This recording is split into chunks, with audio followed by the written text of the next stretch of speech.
Bucky Irving and Brock Bowers dealt with injury-riddled seasons, but should have a big bounce-back year in year 3. We discussed the future fantasy outlook for the 2024 running back and tight end classes on today's episode of Locked On Fantasy Football.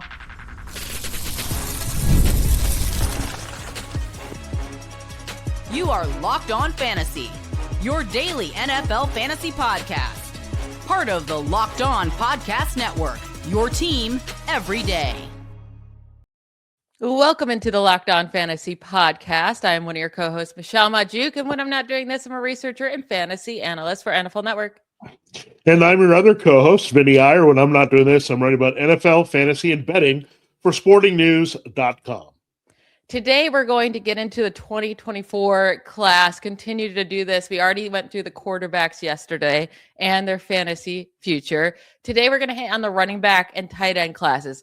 Not the most stacked classes, that's for sure, for fantasy production. But we have a couple big names here at the top in Bucky Irving and Brock Bowers. Two guys that were getting a ton of hype coming into their second year. They were drafted very highly, and both dealt with injuries, which really ruined, their season with production and their value. Irving, though, definitely disappointed more than Bowers, because when Bowers was on the field, especially when he came back from injury, he was very productive. But Bucky Irving kind of went the whole year without too much production there. So let's start with Irving. He was a running back 18 this past season after being the running back 19 in 2024 half PPR. But he had that huge second half rookie season. Didn't come through in a second year, but Rachaad White is now a free agent. Was it just the injuries holding him back this year? Because right now, his consensus ranking for 2026 is running back 14, so much higher than he finished either of these last two seasons. Yeah, I think that's fair to put him there because you also have a new offense that they're incorporating here with Zach Robinson. He comes over, and we saw him use the Falcons' backs really well. Bijan Robinson was, of course, a big part of that, and Tyler Algier was behind him. So then we think about, would Tyler Algier follow and be the new guy that we look at behind Irving? If that's the case, that's actually a good sign. That means we see Robinson kind of following what he did, Bijan Robinson, and running the offense that way where Irving gets the majority of touches and Algier is the guy that comes into relief and gets the occasional power touches. Because right now, the complication has been that Rachaad White is more of the receiving back, and he's pretty good in his own right in that role. Like, I know we've been writing him off, but this guy's actually improved a few times because he came to the league in a very specific receiving type role, and he's evolved into being a little bit more than that. So that's going to be the key. White needs to get out of this equation. I would think they're not going to necessarily splurge to keep him. I mean, I don't see the need to do that, especially with Sean Tucker being an option at power back as well, that he's still under contract as a restricted free agent, so they could tender him, bring him back, and let Rachaad White explore elsewhere. So to me, I think that's about right. RB14, I think he's a borderline RB1, RB2. That's what I think you get with Bucky Irving. We'd like him to have the consistent big workload. And it comes down to, is he going to stay healthy? And I think he played through some injuries. He was in and out of the lineup a little bit. So I think if he stays healthy, I think he's going to be in a good spot here because, again, the offense has changed. I think it's better to have one majority back in this offense. We saw it just a couple years ago with Liam Cohen. Josh Grisler didn't quite know what to do with these backs, but I think they'll get them back on track this year. So I think he'll be fine. Irving, again, I wouldn't overdraft him. I'm not going to bang the table and get excited and go take him in the top 12, but right now he's a reasonable value where he's going. Yeah, I actually think so as well, even though it's higher than he ended in either of his first two seasons in the NFL. But through weeks 1 through 14, he was averaging 15.5 points per game in half PPR. That puts him right at running back 8 during that span. Now, he only played 6 games during that span with injuries. It was really the end of season where he was doing nothing at all, but nobody on that Buccaneers offense was. It just fell apart. So I think there's hope with the change of OC, like you said. And he's going right now, right behind Derrick Henry and Josh Jacobs and Chase Brown, right ahead of guys like Breece Hall. We have to see where he lands, if it's with the Jets still or what. And same thing with Kenneth Walker, right ahead of RJ Harvey. Like, I would much rather take a risk on Irving than an RJ Harvey or even a Cam Scatterbu or Travion Henderson. So I think his price is very fair. And if he stays there, he'll probably be on a lot of my teams. Now, Brock Bowers, he was going very, very early last year because he finished as the tight end 1 overall in his rookie season, tight end 2 in points per game that year. His actual points per game this year were not very different at all. He finished as a tight end 4 in points per game, 12.2 points per game in his rookie year in 2024, 12.0 points per game in the second year. It just was such a slow start for him with the knee injury that he kind of tried to play through. Once he came back from the injury and actually took time off, that's where you kind of saw him shine again as much as he could in that terrible Raiders offense. Yeah, the system should be in his favor, and we saw A.J. Marner play a key role here for Clint Kubiak as they progressed with the season, got him involved and learned that he was a pretty good receiving talent for them. We know Marner is more traditional tight end, the guy that you would put in and put in those red zone opportunities, but we know Brock Bowers is a special tight end. He's an elite receiver at the position. You're right. That's the thing you notice is he's a 12-point per game type of guy, which is very high for a tight end in this format. And the other thing you look, the tight end touchdowns didn't come as easily for Bowers so far, but there was some reason for that. So I think he can be more involved in the red zone in the Kubiak offense, and that'll be very handy if Fernando Mendoza is the QB, because then it's a guy that's going to look to him a little bit more. They don't really have a lot here. They're looking at Ashton Genty out of the backfield and Bowers. They need to get some wide receiver help. I would expect they do it at some point, more likely through the draft than free agency. You look at it, George Kittle is coming off a major injury and he's old, so you'd be concerned about that. Tucker Kraft is coming off a major injury from missing the latter half of the season. So it really could come down to McBride there. I think McBride is still the guy I would trust a little bit more. Things could change in the Cardinals offense. McBride and Bowers are going to be pretty close, and I think they're the top 2 on the board. They're extremely good talents here, athletic, going to see a lot of volume. They're essentially their team's number 1 or co-number 1 receivers on the field at the very least.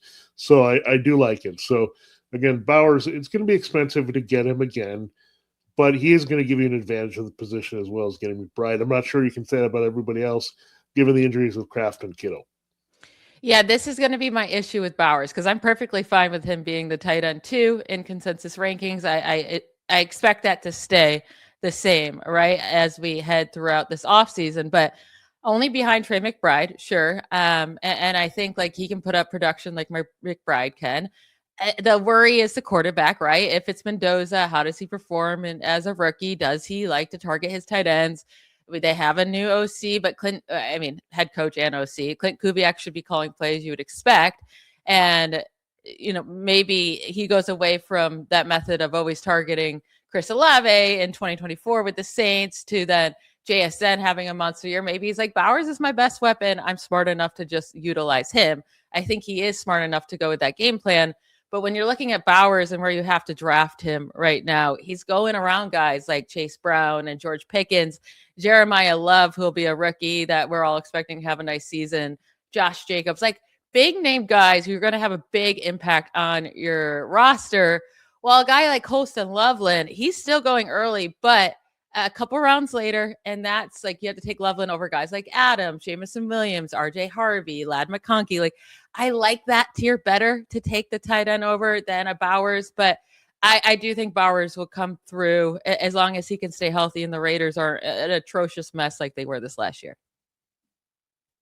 It comes down to how much do you want to trust Bowers to give you an advantage? Is he going to give you that much advantage over the next tight end of the board? There's a good chance of that, right? Especially if Kittle and Kraft are not available, it gives him a higher value up there with McBride. Now, I think Kittle and Kraft will return, but how effective they will be, Kittle especially, he's older, as the Achilles were Kraft again, knee, it takes a while to recover fully from that. And if that's the case, then looking at some separators of the position, I guess you could see if Kyle Pitts would have another big year, the Kevin Stefanski offense coming off his breakout year.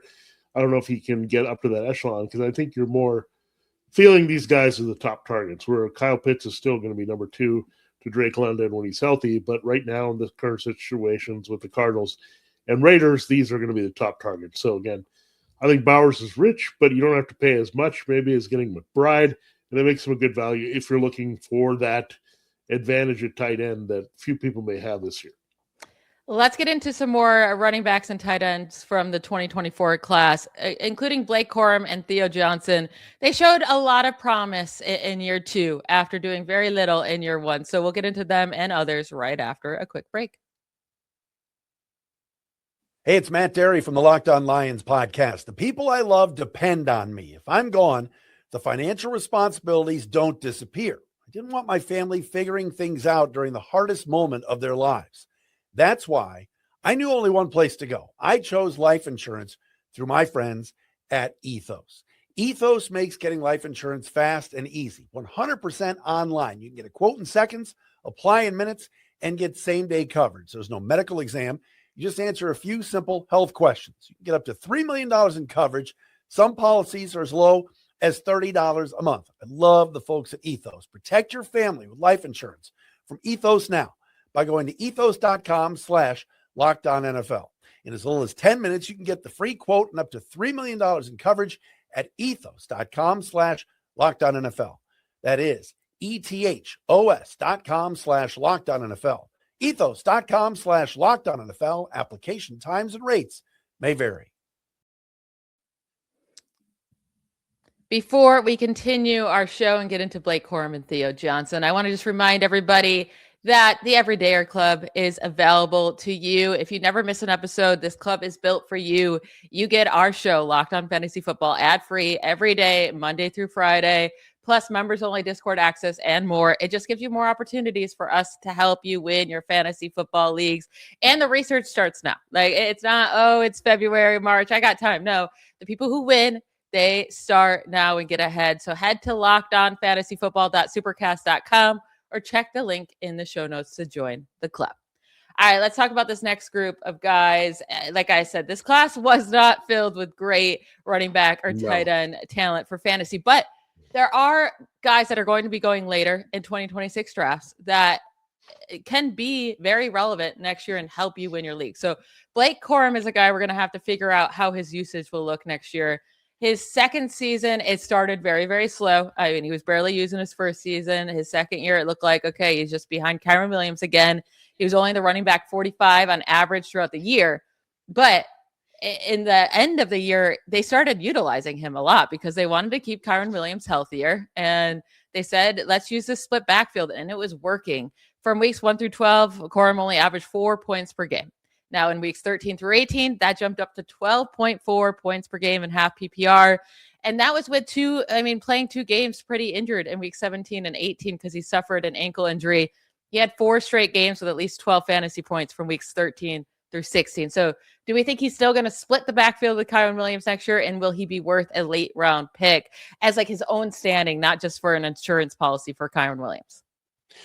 Yeah, that's the thing that we look at is the standalone value is what is a little bit more challenging, right? I mean, they like the combination, but again, I think his real value would explode if Kyren Williams were to get hurt. And Williams has actually seen a lot of volume, and that's why they had to start to protect him here with Blake Corum a little bit more. He's basically very similarly built as a runner, same style, so they can plug him and play him and get the same type of running. And then he's gotten better. He used to be zero as a receiver. He can at least handle himself if he needs to do that. So they have some versatility by putting either back in there. So with Corum, look, he was very productive in college at Michigan.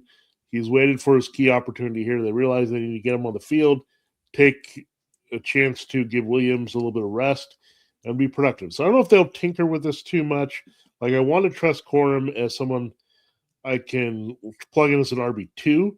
I think there's some consideration to that, but I'd much rather have him as a high-end flex or get a Kyren Williams and make sure I have this combination, right? If I have Kyren Williams early, I'm going to make Blake Corum a priority to have not only as a guy that can potentially be put in a lineup to play with him in the right matchups, but also someone, if I lose my back, that I can plug and play and feel good about here. So Corum is intriguing. Let's see if they keep this up here. Again, I don't think either guy is meant to have a big workload. I think the injury attrition can hit Williams a little bit more, and that case, Corum should see more and more work here. So he's an intriguing sleeper for sure. He is. Now, right now, he's going as running back 29 in consensus rankings for 2026. I mean, that means he's going ahead of some guys who are going to be expected starters. Now, plenty of times a second guy in a backfield has outproduced a starter on another team. So that's not like crazy. I don't know if I love his value right now. I don't think it's a crazy high, especially like the guys going after him. Tony Pollard, I would probably rather Pollard, but it's close. 2 in, Chuba Hubbard, Woody Marks, James Conner. Like we have to see if James Conner gets cut or what. But like I'm fine with him going ahead of those type of guys. It just, I think I like your idea that if you take Kyren Williams to also take Blake Corum, because there was plenty of games this year when they started to use Corum that both of them had good games, right? So in good matchups, you can start them both.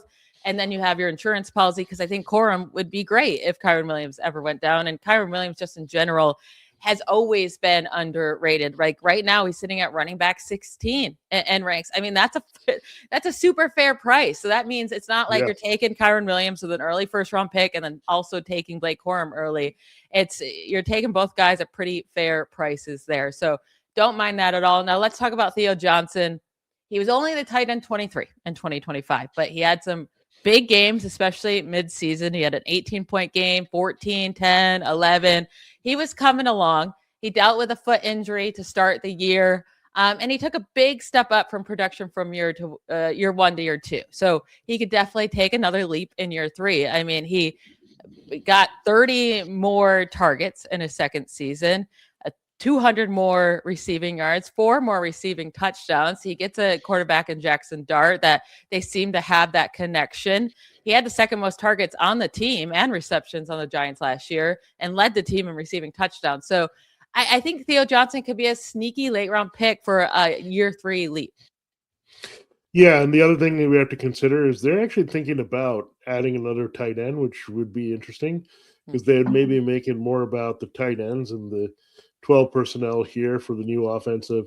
Matt Nagy's shown a little bit of those looks with the Chiefs and the Bears previously when he was their head coach. So it's something they could toy around with and try to adjust that offense a little bit if like they move on from Wan'Dale Robinson, say, and they want to say Isaiah Likely or someone like that can come in and play the second tight end. Again, Bellinger Daniels, a free agent behind him. He had some moments, of course, with Daniel Jones, but there was definitely a chemistry between Jaxson Dart and Theo Johnson going on with the downfield passing. So it's a sleeper we want to watch for sure because the quarterback trusts him. The offense should make a better use of him. We know what they've done with the Kansas City tight ends here with Nagy and Eric Bieniemy and all the people, Mike Kafka and Eddie Reed, with all the people that have been there and still are there. They obviously value the tight end using good 12 personnel. So I think that's something we definitely look at with Theo Johnson. I think he's going to be a red zone effectiveness here. Like, I think he can build on those 5 receiving TDs, be a key target of this offense. Again, to see how Malik Neighbors responds with his knee, how quickly can he come back? Does Robinson come back as a free agent? So there could be an open door for extra targets and high leverage targets at that for Theo Johnson.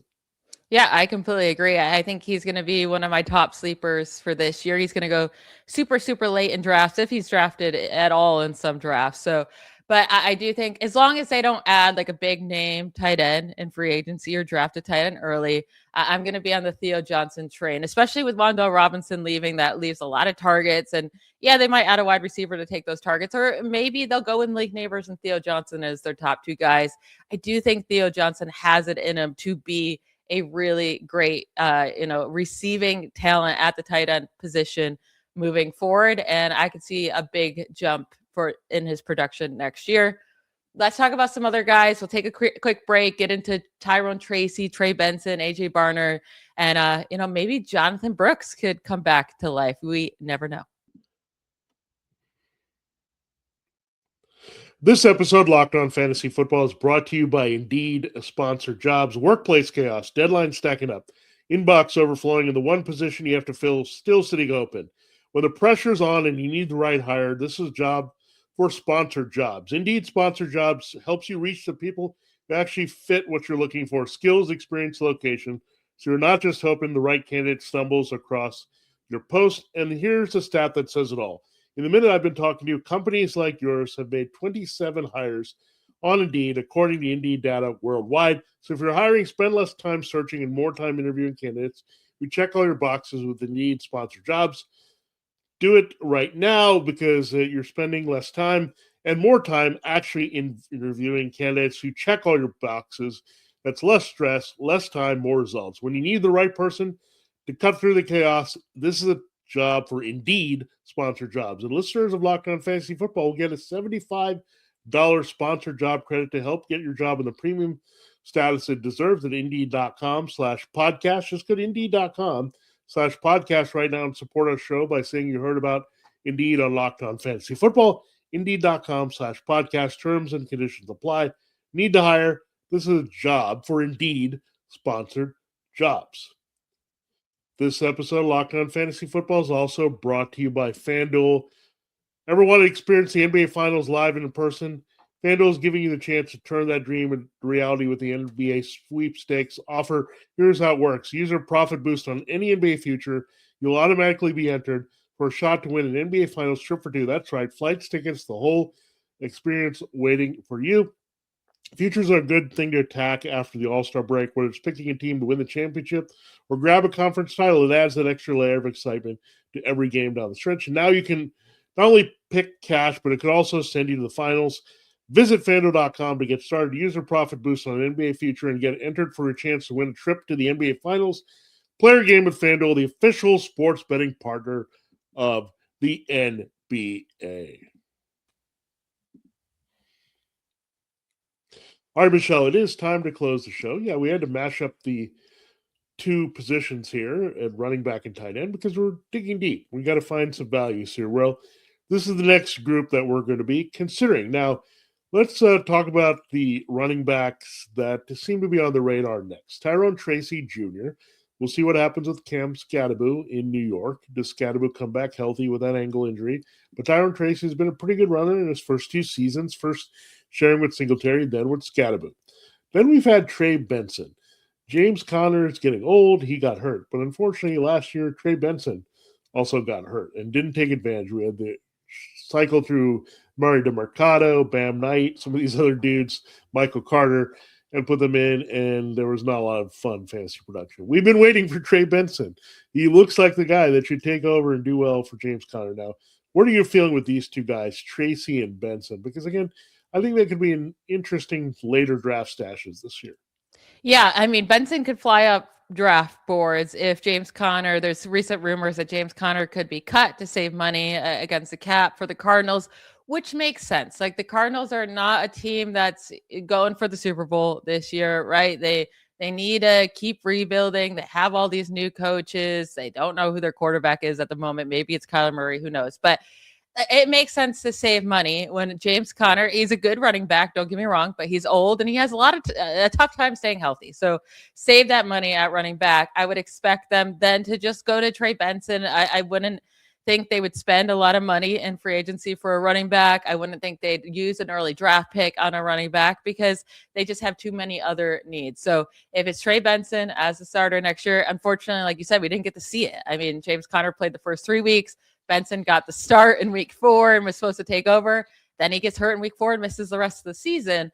I don't think like Trey Benson is this amazing talent. I don't think he has like top 12 running back upside, but if he is the starting running back for the Cardinals, and I think he's good enough as a receiver, he's big enough to be around the goal line. Like, he could be a top 20 back. So I think if he gets the opportunity, he's obviously going to rise from his running back 40 cost right now, but I don't see it rising above 20. So I do think he could be a pretty solid value come next year.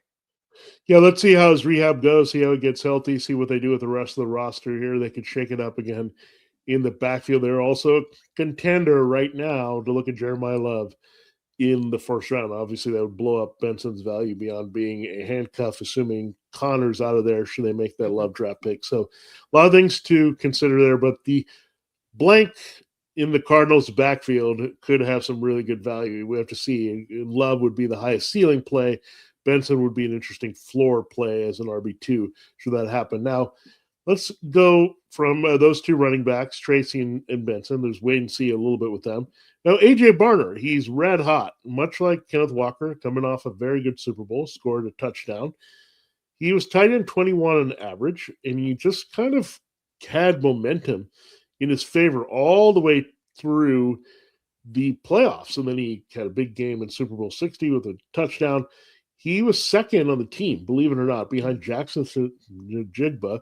No, distant second, 52 receptions and 6 touchdowns. Yeah, he was the second guy, not Cooper Kupp, not Rashid Shaheed. It was A.J. Barner in those situations. Now, Barner is proving to be better than we think with his athletic talent. He's a Michigan guy.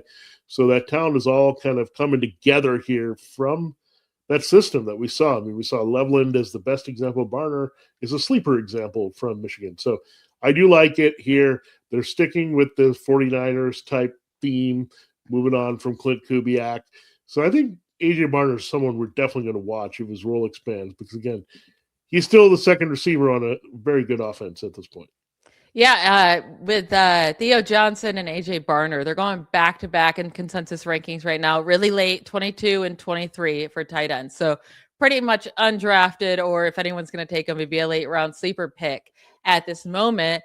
And that's fair based on what they did this past year. You brought up all the things AJ Barner did. He also showed flashes. And I'm actually really interested because their new OC is coming from the 49ers system. And he was also the tight end coach for the 49ers from 2022 to 2025. So he might put a little bit more emphasis on AJ Barner and that tight end position when he goes to the Seahawks than Clint Kubiak did. And we already mentioned that he was second already on the team in receptions and receiving touchdowns. Now we need more production than that for him to be a good fantasy asset. We have to see who the Seahawks end up adding to their roster for weapons. They do have a ton of cap space, so maybe they add a big wide receiver that could hurt AJ Barner. But at this time, he's looking like a good sleeper as well. I will say if I had to choose between the two, though, Theo Johnson or AJ Barner, I think Barner's safer, but Theo Johnson, like if one of the two would end as a top 5 tight end next year, I would only bet that it would be Theo Johnson. I don't think AJ Barner has that type of upside. Well, I could see Theo Johnson having it. And if I'm going to go for a big time sleeper late in the draft, I kind of want to go for that upside. So I would choose Theo Johnson over AJ Barner, but I think both could have much better years next season. That will be it for today's episode. I want to thank you all for tuning into Locked On Fantasy Football. We will be back tomorrow to discuss the 2024 wide receiver class, which was a lot more stacked than this running back and tight end classes, although a lot of disappointments as well. So we'll get into all that. Make sure you subscribe and follow Locked On Fantasy Football so you get all the latest episodes and sign up for that Everydayer Club. It's built for you. If you're here with us all the time, you get our show ad-free every day, Monday through Friday, plus other great extras there, like members only Discord access. So head to lockedonfantasyfootball.supercast.com or check the links in the show notes to join the club. We will talk to you tomorrow. Bye, y'all.